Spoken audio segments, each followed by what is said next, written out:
जय श्री राम। शंखनाद में आपका स्वागत है।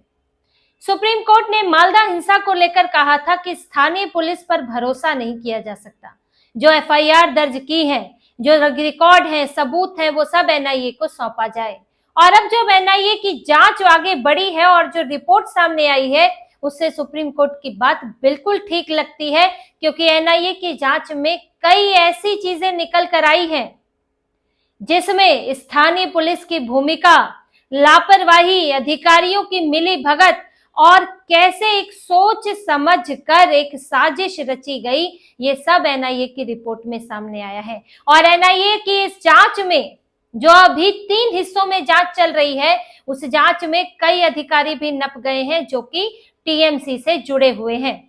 एनआईए 3 स्तर पर जांच कर रही है। एक टीम जाती है बीडीओ दफ्तर में जांच करने, एक घटना स्थल पर जाती है जहां भीड़ भाड़ हुई और जहां पर जो गाड़ियां थी, पुलिस की गाड़ियां, अधिकारियों की गाड़ियों पर पथराव हुआ, और एक टीम थाने में जांच कर रही है और एनआईए ने एक अपना अस्थायी दफ्तर भी वहां बना लिया है। इस मामले में अभी तक 12 एफआईआर दर्ज हैं, 400 से ज्यादा लोगों की पहचान की गई है, जिसमें से कई गिरफ्तारियां भी हो चुकी हैं और कई लोग टीएमसी से जुड़े हुए भी पाए गए हैं। मुफक्किरुल इस्लाम इसका मास्टरमाइंड इसमें देखा गया है। लेकिन जो बंद लिफाफे में रिपोर्ट सौंपी है एनआईए ने, उसमें कई अहम बातें सामने आई हैं। पहली बात जो एनआईए ने बताई है कि इसमें कैसे पहले से एक साजिश रची गई, सोची समझी साजिश, जिसमें लोग अचानक से नहीं आए कि आज सबको मन आया कि इकट्ठा होते हैं, विरोध प्रदर्शन करते हैं, ऐसा नहीं था। ई रिक्शे में घूम घूम कर लोगों को बुलाया गया, मस्जिद से घोषणा की गई। जो मस्जिद से लाउड स्पीकर लगे होते हैं अजान सुनाने के लिए, उनका इस्तेमाल इस तरह भी होता है, किसे वोट देना है, कहाँ इकट्ठा होना है, कहाँ हिंसा करनी है, इस तरह से भी इस्तेमाल किए जाते हैं। फिर ये कहते हैं धर्म और राजनीति को मिक्स ना करो। यहाँ तो हिंसा और मजहब भी मिक्स हो रहा है और राजनीति तो घुसी पड़ी है। मस्जिद से घोषणाएं हुई, इकट्ठा होना है, ई रिक्शे से घूम घूम कर बताया गया, जिससे बहुत जल्दी कुछ ही देर में 1500 लोग बीडीओ दफ्तर के बाहर इकट्ठे हो गए और फिर इन्होंने किया अपना हिंसा का नंगा नाच किया और एक तरह से पूरे सिस्टम को बंधक बना लिया, न्यायिक अधिकारियों को बंधक बना लिया और एक महिला न्यायिक अधिकारी को घेरा भी गया, जिस और फिर दफ्तर के अंदर बैठे हुए न्यायिक अधिकारियों को इन्होंने बाहर नहीं निकलने दिया। 9 घंटे तक वो लोग बंधक बने रहे। अब एनआईए ने अपनी जांच में पाया है कि इन्होंने कुछ तरकीबें अपनाई, जैसे 16 वहां पर सीसीटीवी कैमरे लगे थे, जिसमें से 9 खराब हैं। उस इलाके के 9 सीसीटीवी खराब हैं और जो बीडीओ दफ्तर के मुख्य द्वार पर सीसीटीवी लगा था वो भी खराब है। जबकि कुछ समय पहले जो वहां न्यायिक अधिकारी हैं, उन्होंने डीएम को एक पत्र लिखा था 23 मार्च को। उन्होंने कहा था कि हमें यहाँ पर असुरक्षित महसूस हो रहा है, जैसे जैसे डेट नजदीक आ रही है कि जो लॉजिकल डिस्क्रिपेंसीज है उसकी जो लिस्ट आने वाली है, उसमें जैसे तारीख नजदीक आ रही है वैसे ही यहाँ पर हंगामे हो रहे हैं, बहुत असंवेदनशील माहौल बन गया है, तो आप इस दफ्तर को किसी सुरक्षित जगह पर शिफ्ट कर दीजिए। लेकिन जो डिस्ट्रिक्ट मजिस्ट्रेट है, उनके कान पे जू भी नहीं रेंगी, हाथ पर हाथ रखे बैठे रहे और उन्होंने कोई एक्शन नहीं लिया। तो अगर हम इस लिहाज से देखें, जैसा असुरक्षित वहां महसूस हो रहा था, कुछ गतिविधियां ऐसी हो रही होंगी, रोज हंगामे हो रहे होंगे, धमकियां दी जा रही होंगी, तो वहां से मुख्य द्वार का सीसीटीवी कैसे गायब हुआ? क्या वो इसी के तहत कोई साजिश थी कि ना सीसीटीवी होगा ना देखे जाएंगे? तो मुख्य द्वार का सीसीटीवी गायब, 16 में से 9 कैमरे गायब, और जो कैमरे बचे थे उनमें से जिन लोगों की पहचान हुई है, अब उनसे पूछताछ और गिरफ्तारी हो रही है। इसमें यह भी पाया एनआईए ने कि महिलाओं का इस्तेमाल किया गया, यानी कि जो भीड़ इकट्ठी हुई, जिसने घेरा, जिसे सुरक्षा बलों का सामना करना था, उसमें महिलाओं को आगे किया गया, एक ढाल की तरह इस्तेमाल किया गया ताकि पुलिस बल, सुरक्षा बल ठीक से कार्रवाई ना कर पाए, सख्ती ना कर पाए। अब आपको इससे कश्मीर और शाहीन बाग की याद आ जाती होगी। कश्मीर में भी यही होता था, पत्थरबाजी करनी है, बच्चे आगे किए, महिलाओं का इस्तेमाल किया, और जहां सुरक्षा बल सख्त हुए वहां भी महिलाओं को आगे कर दिया, और इससे सुरक्षा बलों को, सेना को मजबूर किया गया कि वो उतना सख्ती से वहां पर काम ना करें। शाहीन बाग में महिलाएं बैठाई गई, सीएए एनआरसी के खिलाफ विरोध प्रदर्शन हुआ, उसमें महिलाओं का इस्तेमाल हुआ, महिलाओं को आगे रख के रैलियां निकाली जाती थी। तो ये अपनी महिलाओं को कोई सुरक्षा दे ना दे, उनको कोई अधिकार शरिया में दे ना दे, लेकिन उनका ढाल की तरह भरपूर इस्तेमाल करते हैं कि या तो उनके जरिए कोई एक्शन हो ही ना, या फिर एक्शन हो तो पहले महिलाओं का निपटारा होगा, पुरुष बच जाएंगे। तो इसमें भी महिलाओं का इस्तेमाल करके उनको खतरे में ही डाला जाता है। इनकी ये तो मुस्लिम महिलाओं के लिए सोचने की बात है कि उनकी जान की, उनकी सुरक्षा की क्या कीमत है। जहां समाज में महिलाओं को सुरक्षित रखने की बात होती है, वहां इनका समाज अपनी महिलाओं को सबसे आगे रख के असुरक्षित कर देता है। ऐसे तो किसी को आप चेहरा भी नहीं दिखा सकते हैं। आप पराए मर्द से अगर शरिया के मुताबिक चले, और जिस शरिया की मांग इनमें अक्सर होती है, तो आप पराए पुरुष से बात भी नहीं कर सकते हैं, कहीं कहीं तो आप आंखें भी नहीं दिखा सकते हैं अपनी। लेकिन जब इनको प्रशासन को पंगु करना हो तो महिलाओं को सबसे आगे रख देंगे, पुरुष पुलिस वालों का, सुरक्षा वालों का सामना करने के लिए। तो जैसे मर्जी तोड़ मरोड़ कर लो। तो महिलाओं का इस्तेमाल इन्होंने यहाँ भी किया। आपको पूरे देश में एक ही पैटर्न मिलेगा, जहां पर एक खास समुदाय के लोग होते हैं, मुस्लिम बहुल इलाका होता है, वहां पर आपको ये चीजें बहुत कॉमन मिलेंगी कि तुरंत भीड़ का इकट्ठा हो जाना, महिलाओं को आगे रखना, महिलाओं के नाम पर महिलाओं को आगे रख के हिंसा करना, अधिकारियों को घेर लेना, पुलिस जो किसी भी सरकारी दफ्तर पर हमला करना, सड़क जाम कर देना, पत्थर तुरंत निकल आते हैं। ये एक पैटर्न है जो आपको हर जगह मिलेगा। मुर्शिदाबाद की हिंसा में भी ये देखा गया था। तो ये सब एक ही तरह से माइंडसेट काम करता है। सोच वही है कि हमारी मनमानी होगी, नहीं होगी तो देश जलाकर खाक कर देंगे। मालदा में भी यही हुआ, और एनआईए की रिपोर्ट ये साफ दिखा रही है कि इसी सोच के साथ किया गया था और सोच समझकर किया गया था।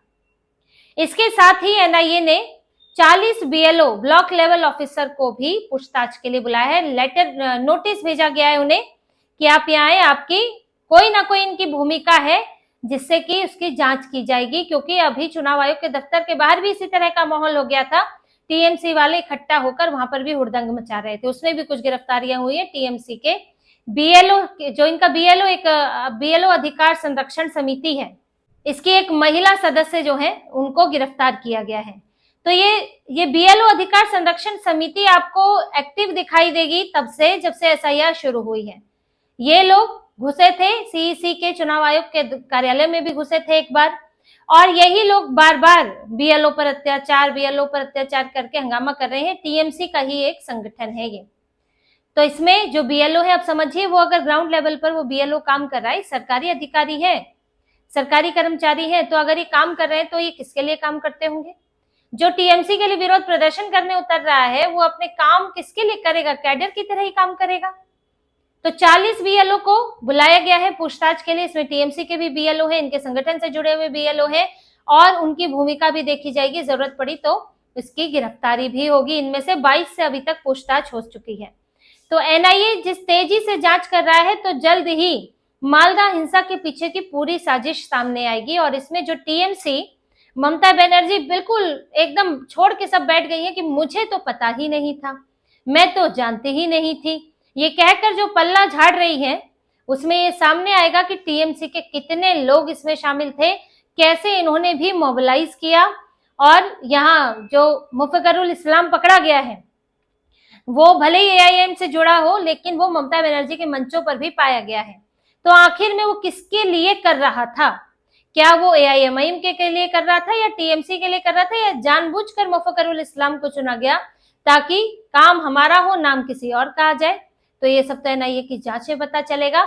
लेकिन बहुत गंभीर बातें एनआईए निकाल कर ला रहा है, और ये उसी पैटर्न की तरफ दिखा रहा है जो पूरे देश में दिखता है, और बहुत फिर से वही चिंताजनक स्थिति खड़ी कर देता है। कोर्ट के अंदर सॉलिसिटर जनरल ने भी ये कहा कि पश्चिम बंगाल में लोकतंत्र जो है वो इस वक्त सुरक्षित नहीं है। आप लोकतंत्र, कुछ इलाके ऐसे हो गए हैं जहां लोकतंत्र की स्थिति ही नहीं है। वहां डरा धमका कर चुनाव होते हैं, वहां लोगों को पुलिस के साथ साथ टीएमसी के नेता जाकर मिलकर धमकियां देते हैं। लोगों को पीट कर उनके पीठ को तकिया बनाने की धमकी दी जा रही है, स्टीम रोलर से कुचलने की धमकी दी जा रही है। और ममता बनर्जी जो सेंट्रल फोर्सेस है उनके लिए कह रही है कि ये आपको मारने के लिए आ रही है। ये सब बातें बताई गई कोर्ट के अंदर। तो सुप्रीम कोर्ट ने कहा कि सेंट्रल फोर्सेस कहीं नहीं जाएंगी, वो यहीं रहेंगी और वो सुरक्षा देंगी। इसके खिलाफ जो बयानबाजी की जा रही है उस पर रोक लगनी चाहिए। तो ये पूरा सुप्रीम कोर्ट में भी इनका कच्चा चिट्ठा खुल गया है कि आप किससे मांगेंगे सुरक्षा, आप किसको कहेंगे कानून व्यवस्था बनाए रखो।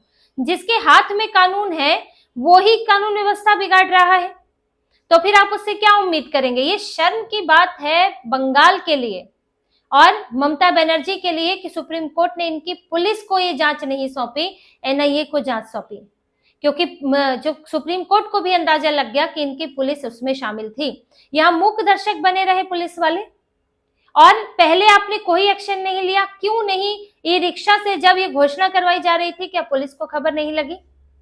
क्या ये अचानक से सुबह मन हुआ और ई रिक्शा से घोषणा होने लगी?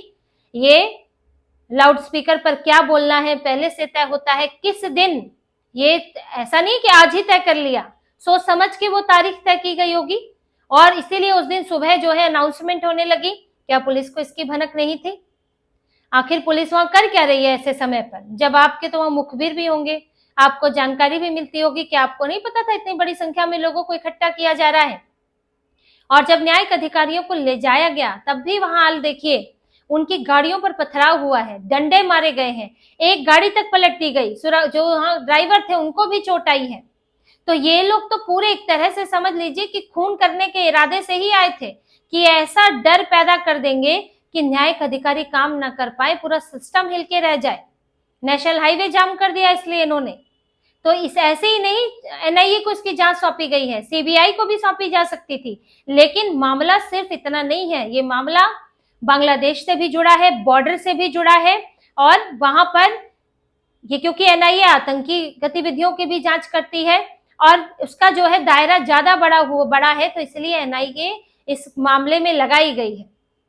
इसके तार बहुत गहरे हो सकते हैं। जिस तरह से मुर्शिदाबाद की हिंसा पूरी तरह से सुनियोजित थी, वैसे ही ये भी है और इसको किसने किया ये एनआईए ढूंढकर, ये तो अभी मुफ्फिकुरुल इस्लाम का नाम आ रहा है, लेकिन ये भी प्यादा है, पीछे कोई और है जिन्होंने उसे ये प्लानिंग करने के लिए कहा, तो वो खोजे जा रहे हैं और एनआईए इसकी पूरी पड़ताल करके सामने लाएगी। अभी तो ये प्राथमिक रिपोर्ट सामने आई है, कुछ समय बाद जब जांच और आगे बढ़ेगी तो और चीजें इसके अंदर निकलकर सामने आएंगी। लेकिन इससे ये तय हो गया है कि अब सुप्रीम कोर्ट, चुनाव आयोग, केंद्र सरकार बंगाल के हालात को लेकर और ज्यादा एक्टिव है और ज्यादा सख्त है कि मालदा हिंसा जैसी दोबारा स्थिति ना हो। इन्होंने जो कोशिश की थी सिस्टम हाईजैक करने की, अब ये कोशिश इन पर भारी पड़ गई है। ममता बनर्जी अब वो सीधे सुप्रीम कोर्ट के निशाने पर है, उनके बयान निशाने पर है, तो अब इनको खुद सोच समझ कर चलना पड़ रहा है कि दोबारा ऐसी स्थिति बनती है तो इनके लिए बहुत बुरा हाल इनका होने वाला है। तो इसी तरह की और खबरें और विश्लेषण आपके लिए लाते रहेंगे, हमसे जुड़े रहिए, सब्सक्राइब कीजिए, कमेंट कीजिए। बहुत बहुत धन्यवाद। जय श्री राम।